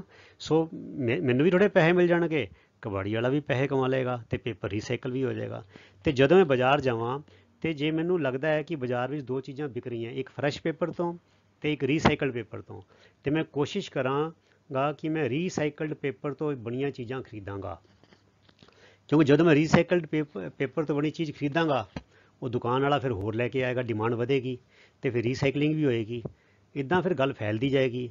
ਫਿਰ ਉਹਨਾਂ ਨੂੰ ਇਹ ਗੱਲ ਸਮਝ ਆ ਜਾਏਗੀ ਵੀ ਲੋਕ ਰੀਸਾਈਕਲਡ ਚੀਜ਼ਾਂ ਦੀ ਬਣੀਆਂ ਚੀਜ਼ਾਂ ਖਰੀਦ ਰਹੇ ਨੇ, ਉਹ ਫਿਰ ਰੀਸਾਈਕਲਿੰਗ ਜ਼ਿਆਦਾ ਕਰਨਗੇ, ਉਹ ਫਰੈਸ਼ ਪੇਪਰ ਤੋਂ ਨਹੀਂ ਬਣਾਉਣਗੇ ਚੀਜ਼ਾਂ, ਠੀਕ ਹੈ। ਸੋ ਇਸ ਤਰ੍ਹਾਂ ਵੀ ਜਿਹੜੇ ਪੇੜ ਹਰਿਆਲੀ ਜਿਹੜੀ ਗ੍ਰੀਨ ਵੈਲਥ ਬਚੇਗੀ। ਫਿਰ ਅੱਗੇ ਬਾਈ ਸਟੋਪਿੰਗ ਦੀ wastage of water and electricity. ਪਾਣੀ ਅਤੇ ਬਿਜਲੀ ਦੀ ਜਿਹੜੀ ਵੇਸਟੇਜ ਹੈ ਮੈਂ ਇਹਨੂੰ ਵੀ ਘਟਾ ਸਕਦਾ, ਕਿਉਂਕਿ ਇਹਦਾ ਵੀ ਅਸਿੱਧੇ ਤੌਰ 'ਤੇ ਗ੍ਰੀਨ ਬੈਲਟ 'ਤੇ ਬੜਾ ਅਸਰ ਪੈ ਰਿਹਾ ਹੈਗਾ, ਕਿਉਂਕਿ ਜਿੰਨਾ ਜ਼ਿਆਦਾ ਪਾਣੀ ਮੈਂ ਵੇਸਟ ਕਰਦਾ ਉਨਾ ਗ੍ਰੀਨ ਬੈਲਟ 'ਤੇ ਬੜਾ ਮਾੜਾ ਅਸਰ ਪੈ ਰਿਹਾ। ਜਿੰਨੀ ਜ਼ਿਆਦਾ ਮੈਂ ਇਲੈਕਟ੍ਰੀਸਿਟੀ ਵਰਤਦਾ ਉਨੀ CO2 ਟਰਾਂਸਮਿਸ਼ਨ, CO2 ਐਮਿਸ਼ਨ ਵੱਧ ਰਹੇ ਹੈਗੇ ਨੇ, ਉਹਨਾਂ ਗਲੋਬਲ ਵਾਰਮਿੰਗ ਵੱਧਦੀ ਹੈਗੀ ਹੈ। ਬਾਈ reducing the ਪਰਚੇਜ਼ਿਜ਼ of plastic products. ਅਤੇ ਮੈਂ ਵੀ ਕਰ ਸਕਦਾ ਕਿ ਪਲਾਸਟਿਕ ਤੋਂ ਬਣੀਆਂ ਚੀਜ਼ਾਂ ਮੈਂ ਆਪਣੇ ਘਰ ਵਿੱਚ ਘੱਟ ਤੋਂ ਘੱਟ ਲੈ ਕੇ ਆਵਾਂ, ਇਹਦੇ ਨਾਲ ਵੀ ਗ੍ਰੀਨ ਬੈਲਟ 'ਤੇ ਬੜਾ ਚੰਗਾ ਅਸਰ ਪਏਗਾ। ਸੋ ਇਹ ਸਾਰੀਆਂ ਚੀਜ਼ਾਂ ਬੱਚੇ ਇੱਕ ਦੂਜੇ ਨਾਲ ਜੁੜੀਆਂ ਹੋਈਆਂ ਨੇ। ਗੱਲ ਉੱਥੇ ਹੀ ਆ ਜਾਂਦੀ ਹੈ, ਮਨ ਹਾਲੀ ਕਿਰਸਾਨੀ ਕਰਨੀ, ਸ਼ਰਮ ਪਾਣੀ ਤਨ ਖੇਤ, ਨਾਮ ਬੀਜ ਸੰਤੋਖ ਸੁਹਾਗਾ, ਰੱਖ ਗਰੀਬੀ ਵੇਸ। ਸੋ ਜੀਵਨ ਵਿੱਚ ਸਾਦਗੀ ਲੈ ਕੇ ਆਉਣੀ ਹੈ, ਅਤੇ ਇਸ ਤਰ੍ਹਾਂ ਦਾ ਮੈਂ ਯੋਗਦਾਨ ਪਾ ਕੇ, ਤਾਂ ਜੋ ਗੁਰੂ ਸਾਹਿਬ ਨੇ ਕਿਹਾ ਪਵਨ ਗੁਰੂ ਪਾਣੀ ਪਿਤਾ, ਮਾਤਾ ਧਰਤ ਮਹਤ, ਮੈਂ ਆਪਣਾ ਯੋਗਦਾਨ ਪਾ ਸਕਦਾ ਹਾਂ। ਆਓ ਅੱਗੇ ਚਲੀਏ। Okay, question number 8, explain how deforestation leads to reduced rainfall. ਕਹਿੰਦੇ ਸਮਝਾਓ ਕਿ ਪੇੜ ਕੱਟਣ ਦੇ ਨਾਲ ਭਾਈ ਮੀਂਹ ਘੱਟ ਪੈਂਦਾ, ਇਹ ਕਿਵੇਂ ਹੁੰਦਾ। ਆਓ ਦੇਖੋ, ਕਹਿੰਦੇ trees take in water from the soil. ਜਿਹੜੇ ਰੁੱਖ ਨੇ ਉਹ ਮਿੱਟੀ 'ਚ ਪਾਣੀ ਲੈਂਦੇ ਨੇ, ਕਿੱਦਾਂ, ਥਰੂ ਦੇਅਰ ਰੂਟਸ, ਆਪਣੀ ਜੜ੍ਹਾਂ ਰਾਹੀਂ ਮਿੱਟੀ 'ਚ ਪਾਣੀ ਸੋਖਦੇ ਨੇ। And also release water vapour into the air through transpiration. ਤੇ ਸਾਰਾ ਪਾਣੀ ਜਿਹੜਾ ਹੈ ਉਹ ਪੂਰੇ ਰੁੱਖ ਦੇ ਸਿਰੇ ਤੱਕ ਜਾਂਦਾ ਹੈ, ਤੇ ਜਿਹੜੀ ਪੱਤੀਆਂ ਹੈ ਉਹਦੇ ਰਾਹੀਂ ਉਹ ਪਾਣੀ ਭਾਫ ਬਣਦਾ ਹੈ, ਉਹਨੂੰ ਕਿਹਾ ਜਾਂਦਾ transpiration. Conversion of water into water vapour by plants is known as transpiration. ਤੋਂ ਹਵਾ ਵਿੱਚ ਜਾਂਦਾ ਹੈ, ਉਹ ਵਾਟਰ ਵੇਪਰ ਜਿਹੜੇ ਹਵਾ ਵਿੱਚ ਜਾਂਦਾ ਹੈ ਉਹ ਕੀ ਬਣਦਾ, ਬੱਦਲ ਬਣਦੇ ਨੇ, ਠੀਕ ਹੈ। ਡੀਫੋਰੈਸਟੇਸ਼ਨ ਦਸ ਡਿਸਟਰਬਸ ਦੀ, ਉਹ ਬੱਚਿਓ ਇੱਥੇ ਡਿਸਟਰਬਸ ਨਹੀਂ ਆ ਗਿਆ, ਹਾਂ ਸੌਰੀ, ਹਾਂ ਠੀਕ ਹੈ ਜੀ, ਡੀਫੋਰੈਸਟੇਸ਼ਨ, ਠੀਕ ਹੈ। ਤੇ ਇਹ ਫਿਰ ਬੱਚੋ ਇਹ ਵਾਟਰ ਸਾਈਕਲ ਬਣਦਾ ਹੈ, ਸੌਰੀ ਠੀਕ ਹੈ, ਹਾਂ ਇਹ water vapour they take water from soil, they release water vapour into the air by transpiration and this water cycle is maintained. Deforestation, ਜਦੋਂ ਅਸੀਂ ਰੁੱਖ ਕੱਟ ਦਾਂਗੇ ਤੇ ਅਗਰ ਪੇੜ ਕੱਟ ਦਾਂਗੇ ਤੇ ਫਿਰ ਧਰਤੀ 'ਚੋਂ ਪਾਣੀ ਕੌਣ ਲਏਗਾ, ਤੇ ਟਰਾਂਸਪੀਰੇਸ਼ਨ ਨਾਲ ਹੀ ਵਾਟਰ ਵੇਪਰ ਕੌਣ ਬਣਾਏਗਾ, ਉਹ ਨਹੀਂ ਬਣ ਪਾਏਗਾ, ਵਾਟਰ ਸਾਈਕਲ डिसरप्ट हो जाएगा। So deforestation thus disturbs the water cycle by reducing the release of water vapour by this process. ਹੁਣ ਜਦ ਪੇੜ ਹੀ ਨਹੀਂ ਰਹਿਣਗੇ ਤੇ ਵਾਟਰ ਵੇਪਰ ਪਾਣੀ ਹਵਾ ਵਿੱਚ ਨਹੀਂ ਜਾਏਗਾ, ਸੋ ਦਿਸ ਵਾਟਰ ਵੇਪਰ ਨਹੀਂ ਜਾ ਕੇ ਫਿਰ ਬੱਦਲ ਬਣਨਾ, ਸੋ ਦਿਸ ਲੀਡਸ ਟੂ ਰਿਡਿਊਸਡ ਰੇਨਫॉल। ਇਹਦੇ ਨਾਲ ਰੇਨਫॉल ਜਿਹੜੀ ਹੈ ਉਹ ਰਿਡਿਊਸ ਹੋ ਜਾਂਦੀ ਹੈ। ਆਓ ਅੱਗੇ ਚਲੀਏ। Okay, question number 9, find out about national parks in your state, identify and show their location on the outline map of India. So बच्चों तुसी मैप ले लेना है अपने बाजार तो, आउटलाइन मैप, तो मैं थोड़े बना देते हैं तुहाडे लई, तुसी इन्हां चों कोई भी चूज़ कर लो। देखो यह किश्तवाड़ पार्क है, यह कॉर्बेट नैशनल पार्क है, यह काजीरंगा नैशनल पार्क है, यह सतपुरा नैशनल पार्क है, यह गिंडी नैशनल पार्क है, ਤੇ ਗੀਰ ਨੈਸ਼ਨਲ ਪਾਰਕ ਹੈਗਾ। तो वीडियो पॉज करके ਤੁਸੀਂ ਨੋਟ ਕਰ ਲਓ ਤੇ ਇਹਨਾਂ 'ਚੋਂ ਕੋਈ ਵੀ 2 3 ਜਾਂ 4 ਤੁਸੀਂ ਆਪਣਾ ਯਾਦ ਕਰ ਲਓ ਤੇ ਤੁਸੀਂ ਮਾਰਕਿੰਗ ਕਰ ਸਕਦੇ ਹੋ। ਆਓ ਅੱਗੇ ਚਲੀਏ। Okay, question number 10, why should paper be saved. ਪੇਪਰ ਨੂੰ ਕਿਉਂ ਬਚਾਉਣਾ ਚਾਹੀਦਾ ਹੈ। Prepare a list of ways by which you can save paper. ਇੱਕ ਸੂਚੀ ਬਣਾਓ ਉਹ ਕੰਮਾਂ ਦੀ ਜਿਹਦੇ ਰਾਹੀਂ ਤੁਸੀਂ ਪੇਪਰ ਨੂੰ ਬਚਾ ਸਕਦੇ ਹੋ। ਆਓ ਦੇਖੀਏ। Paper should be saved, paper बचाना चाहिए because it takes as many as 17 fully grown trees. क्योंकि 17 पूरी तरह पले हुए, पूरी तरह वड्डे हुए पेड़ वड्डने पैंदे ने to make 1 ton of paper. 1 ton paper बनाने लई, 1000 किलो पेपर बनाने लई 7 पूरी तरह वध चुके, वड्डे हो चुके रुखां नूं वड्डना पैंदा है। इस करके ਸਾਨੂੰ ਪੇਪਰ ਬਚਾਉਣਾ ਚਾਹੀਦਾ ਹੈ। ਜੇ ਪੇਪਰ ਬਚਾਵਾਂਗੇ ਤਾਂ ਰੁੱਖ ਘੱਟ ਵੱਡੇ ਜਾਣਗੇ, ਠੀਕ ਹੈ। Thus by saving paper we not only save trees, ਅਸੀਂ ਪੇੜ ਵੀ ਬਚਾਉਂਦੇ ਹਾਂ but also save energy and water needed for manufacturing paper. ਅਤੇ ਜਿਹੜੇ ਪੇਪਰ ਬਣਾਉਣ ਲਈ ਐਨਰਜੀ ਲੱਗਣੀ ਸੀ, ਬਿਜਲੀ ਲੱਗਣੀ ਸੀ, ਪਾਣੀ ਵਰਤਣਾ ਸੀ, ਉਹ ਵੀ ਬਚਦਾ, ਉਹਦੇ ਬਚਾਅ ਵੀ ਹੁੰਦਾ। ਦੀ amount of harmful chemicals used in paper making also reduce.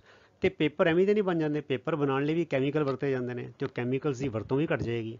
ਸੋ ਬੱਚੋ ਇਸ ਤਰ੍ਹਾਂ ਜੇ ਪੇਪਰ ਬਚਾਵਾਂਗੇ ਤੇ ਕਿੰਨਾ ਫਾਇਦਾ ਹੋ ਗਿਆ, ਬਿਜਲੀ ਦਾ ਫਾਇਦਾ ਹੋ ਗਿਆ, ਪਾਣੀ ਦਾ ਫਾਇਦਾ ਹੋ ਗਿਆ, ਕੈਮੀਕਲ ਘੱਟ ਵਰਤੇ ਗਏ ਤੇ ਰੁੱਖ ਵੀ ਘੱਟ ਕੱਟੇ ਗਏ। ਇਹ ਗੱਲਾਂ ਕਰਕੇ ਪੇਪਰ ਨੂੰ ਬਚਾਉਣਾ ਬਹੁਤ ਹੀ ਜ਼ਰੂਰੀ ਹੈ। ਹੁਣ ਆਓ ਦੇਖੀਏ ਅਸੀਂ ਕਿਹੜੇ ਕਿਹੜੇ ਢੰਗ ਨੇ ਜਿਹਨਾਂ ਪੇਪਰ ਬਚਾ ਸਕਦੇ ਹਾਂ। ਇਹ ਦੇਖੋ ਮੈਂ ਲਿਖੇ ਨੇ ਢੰਗ। So paper can be saved in following ways, avoiding to take needless prints. ਐਵੇਂ ਘੜੀ ਮੁੜੀ ਛੋਟਾ ਛੋਟਾ ਅਸੀਂ ਪ੍ਰਿੰਟ ਹੀ ਲੈਂਦੇ ਰਹਿੰਦੇ ਹਾਂ ਹਰ ਵੇਲੇ, ਆਫਿਸਾਂ ਵਿੱਚ ਵੀ, ਫੈਕਟਰੀਆਂ ਵਿੱਚ। ਸੋ ਅਸੀਂ ਪ੍ਰਿੰਟ ਬਿਨਾਂ ਗੱਲ ਤੋਂ ਨਾ ਲਈਏ, ਜੇ ਅਤ ਜ਼ਰੂਰੀ ਹੈ ਤਾਂ ਪ੍ਰਿੰਟ ਲਈਏ, ਨਹੀਂ ਤਾਂ ਨਾ ਲਈਏ, ਠੀਕ ਹੈ। Using both sides of paper, paper ਦੇ ਦੋਨੋਂ ਪਾਸੇ ਅਸੀਂ ਵਰਤੀਏ ਲਿਖਣ ਲਈ, ਕੰਮ ਲਈ। ਇੱਕ ਪਾਸੇ ਪ੍ਰਿੰਟ ਕਰ ਲਿਆ ਉਹਨੂੰ ਸਾਂਭ ਕੇ ਰੱਖ ਲਈਏ ਅਤੇ ਦੂਜੇ ਪਾਸੇ ਵੀ ਅਸੀਂ ਪ੍ਰਿੰਟ ਕਰ ਸਕਦੇ ਹਾਂ। ਰੀਸਾਈਕਲਿੰਗ, ਇਹ ਬੱਚੋ ਸੀ ਡਬਲ ਆ ਗਿਆ, ਮਿਸ ਪ੍ਰਿੰਟਿੰਗ ਹੋ ਗਈ ਹੈ, ਇਹ ਗਲਤੀ ਕਰ ਦੇਣਾ, ਮਿਸ ਟਾਈਪਿੰਗ ਹੋ ਗਈ ਹੈ, ਇਹ ਸੀ ਹਟਾ ਦੇਣਾ ਇੱਥੋਂ। Recycling paper and using recycled paper items. ਇੱਕ ਤਾਂ ਜਿਹੜਾ ਮੇਰੇ ਕੋਲ ਪੇਪਰ ਹੈ ਉਹਨੂੰ ਮੈਂ ਰੀਸਾਈਕਲ ਕਰਾਂ, ਉੱਦੇ ਨਾਲ ਛੱਡ ਦੇਵਾਂ, ਸਾਂਭ ਕੇ ਰੱਖਾਂ ਅਤੇ ਰੱਦੀ 'ਚ ਵੇਚਾਂ। ਅਤੇ ਜਦੋਂ ਮੈਂ ਬਾਜ਼ਾਰ ਕੋਈ ਚੀਜ਼ਾਂ ਲਵਾਂ ਤਾਂ ਮੈਂ ਪੁੱਛਾਂ ਕਿ ਤੁਹਾਡੇ ਕੋਲ ਰੀਸਾਈਕਲਡ ਪੇਪਰ ਤੋਂ ਬਣੀ ਨੋਟਬੁੱਕਸ ਹੈਗੀਆਂ, ਰੀਸਾਈਕਲਡ ਪੇਪਰ ਤੋਂ ਬਣੇ ਕੋਈ ਪੇਪਰ ਦੇ ਆਈਟਮ ਹੈਗੇ ਨੇ, ਅਤੇ ਮੈਂ ਉਹਨਾਂ ਨੂੰ ਖਰੀਦਣ ਲੱਗੇ ਤਰਜੀਹ ਦੇਵਾਂ, ਠੀਕ ਹੈ, ਮੈਂ ਉਹ ਵਾਲੇ ਖਰੀਦਾਂ। Using unused pages of previous classes for rough work. ਜਿਹੜੀ ਮੇਰੀ ਪਿਛਲੀ ਕਲਾਸ ਹੋ ਗਈ ਸੀ ਉਹ 'ਚ ਜਿਹੜੀ ਮੇਰੀ ਨੋਟਬੁੱਕ ਸੀਗੀਆਂ ਉਹਦੇ ਜਿਹੜੇ ਪੇਜ ਨਹੀਂ ਵਰਤੇ ਗਏ ਉਹਨਾਂ ਨੂੰ ਮੈਂ ਰਫ ਕੰਮ ਲਈ ਵਰਤ ਸਕਦਾ, ਉਹਨਾਂ ਨੂੰ ਮੈਂ ਉੱਦੇ ਸੁੱਟਣ ਦੀ ਲੋੜ ਨਹੀਂ ਹੈਗੀ, ਠੀਕ ਹੈ। Using blank sides of pamphlets et cetera for rough work.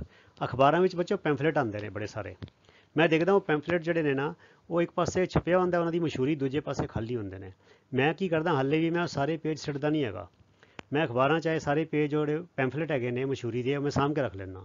ਉਹਦੀ ਜਿਹੜੀ ਪਿਛਲੀ ਸਾਈਡ ਹੁੰਦੀ ਖਾਲੀ, ਉਹ 'ਤੇ ਮੈਂ ਸਵਾਲ ਕੱਢਦਾ ਰਹਿਣਾ, ਕੋਈ ਡਰਾਇੰਗ ਦੀ ਪ੍ਰੈਕਟਿਸ ਕਰਦਾ ਰਹਿਣਾ ਜਾਂ ਹੋਰ ਕੰਮ ਕਰਦਾ ਰਹਿਣਾ। ਤੁਸੀਂ ਵੀ ਉਹਨਾਂ 'ਤੇ ਆਪਣੀ ਡਰਾਇੰਗ ਬਣਾਉਣ ਦੀ ਜਾਂ ਜਿਹੜੇ ਮੈਥ ਦੇ ਸਵਾਲ ਹੈਗੇ ਨੇ ਨਿਊਮੈਰੀਕਲ ਸੋਲਵ ਕਰਨੇ ਉਹਦੀ ਪ੍ਰੈਕਟਿਸ ਕਰ ਸਕਦੇ ਹੋ। ਸੋ ਇਸ ਤਰ੍ਹਾਂ ਵੀ ਅਸੀਂ ਪੇਪਰ ਬਚਾਉਂਦੇ ਹਾਂ।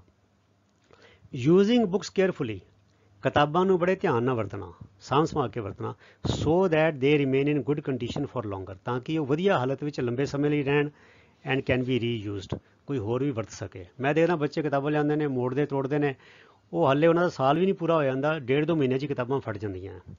ਪਰ ਬੱਚੇ ਉਹ ਮੇਰੀ ਕਿਤਾਬਾਂ ਹਾਲੇ ਵੀ ਪਈਆਂ ਸਕੂਲ ਦੀਆਂ ਪੁਰਾਣੀਆਂ, ਜਿਹੜੀਆਂ ਮੈਂ 25 ਸਾਲ ਪਹਿਲੇ ਖਰੀਦੀਆਂ ਸੀਗੀਆਂ, ਮੈਂ ਅੱਜ ਵੀ ਉਹਨਾਂ ਨੂੰ ਵਰਤਦਾ।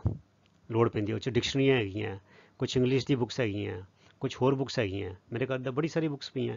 ਸੋ ਤੁਸੀਂ ਵੀ ਜਿਹੜੇ ਚੀਜ਼ਾਂ ਨੂੰ ਵਰਤੋ ਬੜੇ ਧਿਆਨ ਨਾਲ, ਜ਼ਿੰਮੇਵਾਰੀ ਨਾਲ ਵਰਤੋ, ਤਾਂ ਕਿ ਉਹ ਕਿਤਾਬਾਂ ਦੀ ਉਮਰ ਜਿਹੜੀ ਹੈ ਲੰਬੀ ਹੋ ਸਕੇ ਅਤੇ ਤੁਸੀਂ ਉਹ ਕਿਤਾਬਾਂ ਨੂੰ ਉਸੇ ਹਾਲਤ ਵਿੱਚ ਕਿਸੇ ਹੋਰ ਨੂੰ ਵੀ ਦੇ ਸਕਦੇ ਹੋ, ਕਿਸੇ ਨੂੰ ਲੈਂਡ ਕਰ ਸਕਦੇ ਹੋ ਜਾਂ ਕਿਸੇ ਨੂੰ ਗਿਫਟ ਕਰ ਸਕਦੇ ਹੋ ਜਾਂ ਉਹਨਾਂ ਨੂੰ ਮੁੜ ਕੇ ਰੀਯੂਜ਼ ਕਰ ਸਕਦੇ ਹੋ। ਸੋ ਜਦੋਂ ਅਸੀਂ ਕਿਤਾਬਾਂ ਨੂੰ ਇੱਦਾਂ ਬਾਰ ਉਹ ਯੂਜ਼ ਹੋ ਜਾਏਗੀ ਅਤੇ ਨੈਚੁਰਲੀ ਉਹਦੇ ਬਦਲੇ ਮੈਨੂੰ ਨਵੀਂ ਕਿਤਾਬ ਨਹੀਂ ਲੈਣੀ ਪਏਗੀ। ਅਤੇ ਨਵੀਂ ਕਿਤਾਬ ਕਿੱਦਾਂ ਬਣੇਗੀ? ਉਹ ਪੇਪਰ ਵੱਢ, ਜਿਹੜੇ ਰੁੱਖ ਵੱਢ ਕੇ ਬਣੇਗੇ ਪੇਪਰ ਬਣੇਗਾ। ਸੋ ਇਸ ਕਰਕੇ ਇਸ ਤਰ੍ਹਾਂ ਇਸ ਕਈ ਢੰਗਾਂ ਦੇ ਨਾਲ ਅਸੀਂ ਪੇਪਰ ਨੂੰ ਬਚਾ ਸਕਦੇ ਹਾਂ। ਆਓ ਅੱਗੇ ਚਲੀਏ। ਕੁਐਸਚਨ ਨੰਬਰ 11, ਕੰਪਲੀਟ ਦੀ ਵਰਡ ਪਜ਼ਲ। ਹੁਣ ਵਰਡ ਪਜ਼ਲ ਜਿਹੜਾ ਹੈ ਉਹਨੂੰ ਕੰਪਲੀਟ ਕਰਨਾ ਹੈ। ਉਹ ਮੈਂ ਵਰਡ ਪਜ਼ਲ ਨੂੰ ਮੈਂ ਉੱਤੇ ਬਣਾ ਦਿੱਤਾ ਹੈ ਪੇਪਰ 'ਤੇ, ਉਹਦੀ ਫੋਟੋ ਖਿੱਚ ਕੇ ਇੱਥੇ ਪਾ ਦਿੱਤੀ ਹੈ। ਉਹ ਕਿਹੜੇ ਕਿਹੜੇ ਹਿੰਟਸ ਕਿਹੜੀਆਂ ਹੈਗੀਆਂ ਦੇਖ ਲਈਏ। ਹਿੰਟਸ ਹੈਗੀਆਂ ਬੱਚੇ, ਡਾਊਨ ਹੈਗਾ, species on the verge of ਐਕਸਟਿੰਕਸ਼ਨ, ਕਿਹੜੇ ਹੁੰਦੇ ਨੇ ਬੱਚਿਓ? ਉਹਨੂੰ ਕਹਿੰਦੇ ਨੇ ਐਕਸਟਿੰਕਟ, ਹੈ ਨਾ, ਇੰਡੈਂਜਰਡ, ਹੈ ਨਾ। A book carrying red information about endangered species, red data book. Consequences of deforestation, deserts. Species which have vanished, extinct. Species found only in particular habitat, endemic. Variety of plants, animals and microorganisms found in an area, biodiversity। ਇਹ ਦੇਖੋ ਇਹ ਜਵਾਨੀ ਆ ਗਿਆ। ਹੁਣ ਇੱਦਾਂ ਅਸੀਂ ਭਰ ਦੇਣਾ। ਇਹ ਦੇਖੋ ਭਰ ਦਿੱਤਾ। ਇਹ ਦੇਖੋ ਐਕਸਟਿੰਕਟ, ਹੈ ਨਾ, ਫਿਰ ਇੰਡੈਂਜਰਡ, ਫਿਰ ਐਂਡੇਮਿਕ, ਰੈਡ ਡਾਟਾ ਬੁੱਕ, ਬਾਇਓਡਾਇਵਰਸਿਟੀ ਅਤੇ ਡੈਜ਼ਰਟਸ, ਐਂਡ ਦੈਟਸ ਇਟ। ਸੋ ਪਿਆਰੇ ਵਿਦਿਆਰਥੀਓ, with this we come to the end of this video and also the exercise of chapter 7, and with this we also come to the end of the chapter 7। ਇਹਦੇ chapter 7 ਦੇ ਅਸੀਂ notes ਵੀ ਕਰ ਲਏ in 2 parts ਅਤੇ exercise ਵੀ ਕਰ ਲਈਆਂ 2 parts ਵਿੱਚ। ਸੋ ਹੁਣ ਤੁਸੀਂ ਉਡੀਕ ਕਰੋ ਅਗਲਾ ਵੀਡੀਓ ਜਿਹੜਾ ਹੈ ਉਹ ਮੈਂ ਦੇਖਦਾ ਕਿਹੜਾ ਬਣਾਵਾਂਗੇ। ਤੁਹਾਡੇ ਚੈਪਟਰ ਕਿਹੜੇ ਹੋ ਗਏ ਨੇ 8ਵੀਂ ਦੇ? 1 ਤੋਂ ਲੈ ਕੇ 8 ਤੱਕ ਹੋ ਗਏ ਨੇ। ਹੁਣ ਚੈਪਟਰ 1 to 8 ਹੋ ਗਏ ਨੇ, ਚੈਪਟਰ 11 and 12 ਵੀ ਹੋ ਗਿਆ। ਸੋ ਮੈਂ ਸੋਚ ਰਿਹਾ ਕਿ ਜਿਹੜੀ ਫਿਜ਼ਿਕਸ ਹੈਗੀ ਹੈ ਉਹਨੂੰ ਪਹਿਲੇ ਖਤਮ ਕਰ ਦਈਏ। 13, 14, 15 ਮੈਂ ਸ਼ਾਇਦ ਇਹ ਸ਼ੁਰੂ ਕਰਾਂਗਾ। So let's see. ਸੋ ਤੁਸੀਂ ਡਟ ਕੇ ਪੜ੍ਹਦੇ ਰਹੋ ਅਨੁਸ਼ਾਸਨ ਦੇ ਨਾਲ, ਮਿਹਨਤ ਦੇ ਨਾਲ, ਰੈਗੂਲੈਰਿਟੀ ਦੇ ਨਾਲ, ਅਤੇ ਤੁਹਾਡਾ ਸਾਰਿਆਂ ਦਾ ਮੈਂ ਚੰਗੀਆਂ ਦੁਆਵਾਂ ਹੈ। ਤੁਸੀਂ ਆਪਣਾ ਟਾਈਮ ਜਿਹੜਾ ਹੈ ਗਰਮੀ ਦਾ ਅਤੇ ਲੋਕਡਾਊਨ ਦਾ ਬਿਲਕੁਲ ਵੀ ਵੇਸਟ ਨਾ ਕਰੋ, ਡਟ ਕੇ ਆਪਣੀ ਪੜ੍ਹਾਈ ਕਰੋ। And good bye till the next video. ਤੁਹਾਡਾ ਸਾਰਿਆਂ ਦਾ ਬਹੁਤ ਬਹੁਤ ਧੰਨਵਾਦ। ਰੱਬ ਰੱਖਾ। Thank you very much. God bless you all.